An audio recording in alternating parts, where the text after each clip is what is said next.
Southern Iraq, 1922. British archaeologist Leonard Woolley's shovel strikes something unusual. He brushes away the dirt and finds gold, massive amounts of gold, elaborate jewelry, ornate weapons, spectacular headdresses, all buried alongside human remains in what would become known as the royal tombs of Ur. But that's not the strangest part. Mixed in with the gold, evidence of something darker.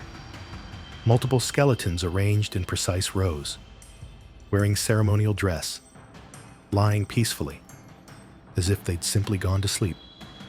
No signs of struggle, no evidence of violence, just dozens of people who apparently walked into this tomb, drank poison, and died willingly to accompany their king or queen into the afterlife. This was the Sumerians, the world's first civilization, and they were absolutely insane. Here's what they don't teach you about the Sumerians. They didn't just build the first cities. They invented writing, mathematics, the wheel, agriculture, astronomy, law codes, schools, bureaucracy. They created the 60-second minute and the 60-minute hour we still use today. They brewed the first beer, made the first soap, built the first arches, developed the first irrigation systems. They literally invented civilization as we know it. And they did all of this in one of the most inhospitable places on Earth, southern Mesopotamia. No forests, no stone, no metal, just endless plains of mud between two rivers, the Tigris and Euphrates, rivers that flooded unpredictably, changed course randomly, turned entire regions into uninhabitable swamps. Yet somehow, around 4,500 BC, people not only survived there, they thrived. They built cities with populations in the tens of thousands. Massive temple complexes called ziggurats rising hundreds of feet into the sky. Complex trade networks stretching from Egypt to India, all built entirely out of mud bricks, because that's literally all they had. But here's what makes the Sumerians truly mysterious. We still don't know where they came from. Their language isn't related to any known language family. Not Semitic, not Indo-European. Completely unique. And many of their city names? Not even Sumerian. They borrowed them from whoever was there before. Their own myths say they arrived by sea from a paradise island called Dilmun, modern Bahrain. But archaeological evidence suggests they were already in Mesopotamia long before any Sumerian presence appears in Dilmun. Some scholars think they came from India. Others say Anatolia, the Caucasus, Arabia, even Tibet. The truth? Nobody knows. And then there's their religion. Their gods didn't just create humanity out of clay like you might think. According to their texts, they genetically engineered us, mixed the blood of a slain god with the clay of earth, created humans as workers to mine gold for the gods, who descended from the heavens in flying boats. I'm the ancientologist, and I spend my time uncovering the parts of history they don't teach in school. Hit that subscribe button and ring the notification bell. Because what you're about to hear isn't ancient history simplified. It's the full, weird, fascinating story of the people who invented everything and disappeared into legend. 1. The Invention Factory, how they changed everything. Let's start with what the Sumerians actually invented, because the list is staggering, and most people have no idea how much of our modern world traces back to mud huts in ancient Iraq. Writing. That's the big one. Around 3,300 BC, Sumerian temple officials had a problem. How do you keep track of massive amounts of grain, livestock, textiles? They started with clay tokens. 1 token equals 1 sheep. 10 tokens equal 10 sheep. Simple. Then someone had a brilliant idea. Why not just press the tokens into wet clay? Record the information without storing the tokens themselves. That small change created writing. Soon, they were drawing pictures directly into the clay. A sheep, a loaf of bread, a person, pictograms. Over time, these evolved, became more abstract, started representing not just things, but ideas. A foot could mean foot, or walk, or run, or movement. Then they made the leap to phonetics, symbols representing sounds, not meanings. The sign for arrow in Sumerian was T. But once writing became phonetic, that same symbol could be used anywhere the sound Ti appeared. Suddenly, you could write full sentences, grammar, tone, everything. They used reed styluses to press wedge-shaped marks into wet clay. We call it cuneiform, from the Latin cunus, meaning wedge, and it spread everywhere. Akkadians adopted it, Babylonians, Assyrians, Hittites, Elamites.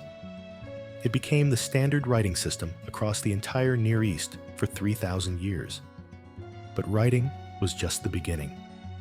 The Sumerians invented the wheel, not for transportation initially, for pottery, for turning mud into household goods efficiently. Later, they adapted it for carts and war chariots, pulled by donkeys, not horses. So technically, they invented donkey cavalry. They invented the plow, revolutionized agriculture, made farming so efficient that not everyone needed to farm anymore.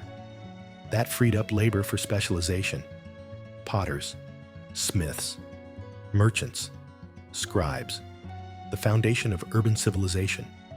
They invented arches and columns, basic architectural principles we still use, built massive ziggurats, step pyramids reaching toward the sky. The Great Ziggurat of Ur stood over 100 feet tall, built entirely from mud bricks. Some scholars think it inspired the Tower of Babel. They invented beer, and not just any beer. They had a goddess of beer, Ninkasi, lady who fills the mouth. They wrote hymns to her, detailed brewing instructions disguised as religious poetry. Their beer was thick, unfiltered, sweet. They drank it through straws from large ceramic jars, and it was safer than water. They invented soap, mixed animal fat with lye, created an early cleaning agent. They invented mathematics, specifically base 60 counting. Why 60? Because of how they counted. 12 finger segments on one hand, 5 fingers on the other to track sets of 12. 5 times 12 equals 60. That's why we have 60 seconds in a minute, 60 minutes in an hour, 360 degrees in a circle, all Sumerian. They could solve quadratic equations, calculate volumes of complex shapes. They understood the Pythagorean theorem 1,000 years before Pythagoras. They invented astronomy, compiled the first star catalogs, tracked planetary movements, predicted eclipses, created the lunar calendar. 12 months of 29 to 30 days, about 354 days per year. They'd add a 13th month periodically to sync with the solar year, and they invented the 7-day week, each day associated with a celestial body. Sunday for the sun, Monday for the moon, Saturday for Saturn. They invented law codes before Hammurabi, laws covering trade, property, marriage, inheritance, crime. They invented schools, where elite boys learned reading, writing, mathematics, astronomy, law, literature, religion. These schools preserved knowledge, passed it down through generations. All of this, from people living in mud huts, between two unpredictable rivers, with no forests, no stone, no metal, just mud and reeds and incredible ingenuity. 2. The cities. Urban life 6,000 years ago. Around 4,500 BC, something extraordinary happened. Simple farming settlements became cities, real cities, with populations in the tens of thousands. This was unprecedented. The turning point in human history. What made it possible? Irrigation. The Tigris and Euphrates flooded unpredictably. Unlike the Nile, which flooded on schedule, Mesopotamian rivers changed course, turned farmland into swamps, made agriculture a gamble. So the Sumerians built canals, dikes, reservoirs, a vast network redirecting water where they needed it. Managing this system took thousands of people working in coordination. Those who organized the work rose to power, formed an elite class, and the first urban civilization was born. Dozens of cities emerged: Uruk, Kish, Lagash, Ur, Eridu, Nippur. Each was a city-state, operating like a small nation, loosely linked by language and religion, but independent, often competing, sometimes warring. Each city had a patron deity, considered the city's founder. The largest building was always the ziggurat, the god's home, a temple designed as a stepped pyramid, visible for miles, the heart of the city. The ruler was called an ensi, not just a king, also the high priest, chief administrator. He oversaw irrigation, construction projects, temple management, tax collection, religious ceremonies. His title literally meant the one who divides the temple land, because all land belonged to the gods. But the ensi didn't have absolute power. A council of elders checked his decisions. Citizen assemblies discussed major public matters. Some scholars call this proto-democracy. Not like modern democracy, but not pure autocracy either. During wartime, cities appointed a lugal, big man, a military commander, initially temporary, but over time, lugals became permanent, then hereditary. They took control of military, administration, religion. The ensi became subordinate, more like a mayor or high priest. This marked the rise of monarchy in Sumer. Sumerian society was stratified. Upper classes included priests, scribes, royalty, nobles. Then came the middle class, craftsmen, merchants. Farmers owned small plots. At the bottom, slaves, captured in war or born into servitude. But there was social mobility. A talented scribe could rise. An ambitious merchant could gain wealth and influence. Education was the path upward. Schools trained boys from elite families. But occasionally, a clever lower-class child could get in, master cuneiform, become a scribe, change his family's fortune. Daily life revolved around the temple, not just for worship. Temples were economic centers. They owned vast estates, employed thousands, ran workshops, breweries, bakeries. They were part church, part government office, part corporation. 3. The gods, religion, and cosmic order. Sumerian religion shaped everything: their worldview, their politics, their daily routines, and their mythology is where things get really interesting, because Sumerian myths influenced everything that came after. Egyptian religion, Hebrew religion, Greek mythology, Christianity, Islam. Traces of Sumerian stories appear everywhere. The Sumerians envisioned a universe with heaven, earth, and the underworld. Heaven was a dome made of precious stones. The stars were holes in the dome, letting divine light through. Below earth was Kur, the underworld, not necessarily evil. When the sun set on the surface, it illuminated Kur, bringing daylight to the dead. When a Sumerian died, they went to Kur. There, the sun god Utu and the moon god Nana judged them. The righteous lived in bliss. The wicked suffered eternally. Sound familiar? This concept of judgment after death, heaven and hell, predates Hebrew religion by over 1,000 years. The Sumerian pantheon was vast. At the top was Anu, sky god, king of the gods, then Enlil, god of wind and storms, lord of the earth, Enki, god of water, wisdom, magic, creator of humanity, Ninhursag, mother goddess, Inanna, goddess of love and war, and dozens more. These gods weren't abstract forces. They had personalities, emotions, flaws. They fought, fell in love, got drunk, made mistakes. They were like humans, but with cosmic power. This anthropomorphic view of divinity influenced every culture that came after. The creation myth is fascinating. In the beginning, there was only primordial water. From this emerged the first gods. Eventually, younger gods grew noisy, disturbed the elder gods' sleep. So the elders decided to destroy them. War broke out. The younger gods won, and from the body of the defeated elder goddess Tiamat, they created the universe. Her body became the earth and sky, her tears, the rivers. Then came humanity's creation. The gods were tired of doing their own labor, building temples, digging canals, mining gold.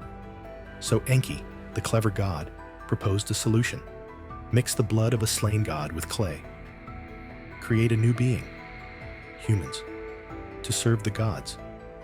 This is strikingly similar to Genesis, but predates it by over 2,000 years. And unlike the biblical version, the Sumerian version is explicit. Humans were created as workers, not as companions, not in God's image for fellowship, as labor, to free the gods from drudgery. And here's where it gets weird. Some translations of these texts describe genetic engineering, not metaphorical creation, but actual biological manipulation, taking divine essence and mixing it with the clay of existing beings, creating a hybrid, part God, part animal, human. This is why ancient astronaut theorists love the Sumerians, because if you read these texts literally, they sound like descriptions of genetic engineering. Not metaphor, not allegory, instructions. 4. The Fall, how the first civilization ended. For over 2,000 years, Sumerian civilization dominated Mesopotamia, but nothing lasts forever, and the fall of Sumer came from multiple directions: environmental collapse, foreign invasion, internal instability, a perfect storm. The environmental problems came first. Over-irrigation caused soil salinization. Salt built up in the farmland, reduced crop yields.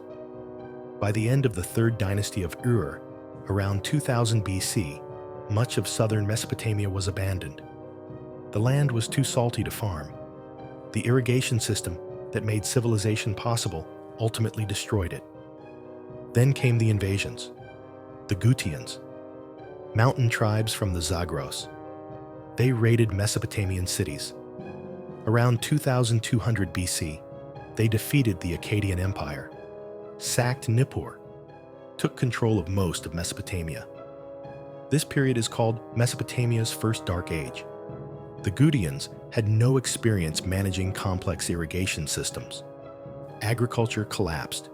Cities were abandoned. Sumerian culture barely survived in the remote south. Eventually, the king of Uruk drove them out, but the damage was done. The third threat came from the west, the Amorites, nomadic Semitic tribes. They gradually infiltrated Mesopotamia, disrupted trade routes, settled in Sumerian cities, adopted Sumerian culture, but spoke Akkadian, not Sumerian. The final blow came from the east, the Elamites. In 2004 BC, they sacked Ur. The fall of Ur was catastrophic. The Sumerians wrote laments, mourning poems describing the destruction, gods abandoning the city, temples looted, mothers fleeing with children, civilization collapsing. After 2000 BC, Sumer splintered. Smaller kingdoms emerged, many ruled by Amorite dynasties. The most famous? Babylon. Under Hammurabi, around 1750 BC, Babylon united Mesopotamia. But it was no longer Sumerian, it was Akkadian, Babylonian. Sumerian disappeared as a spoken language. It survived only as a sacred scholarly language. Like Latin in medieval Europe. Priests and scribes still learned it. still copied ancient texts, but nobody spoke it at home anymore. The Sumerians vanished as a distinct people, but their legacy lived on. Their religion became Babylonian religion. Their literature inspired Babylonian epics. Their mathematics, astronomy, law codes were preserved, adapted, spread across the ancient world. Through the Babylonians, then the Assyrians, then the Persians, Greeks, Romans. Their innovations traveled: writing, mathematics, astronomy, law, architecture, all Sumerian contributions, still influencing us today? What do you think? Were the Sumerians just clever humans figuring things out? Or did they have help from someone or something we don't understand? Drop your theory in the comments.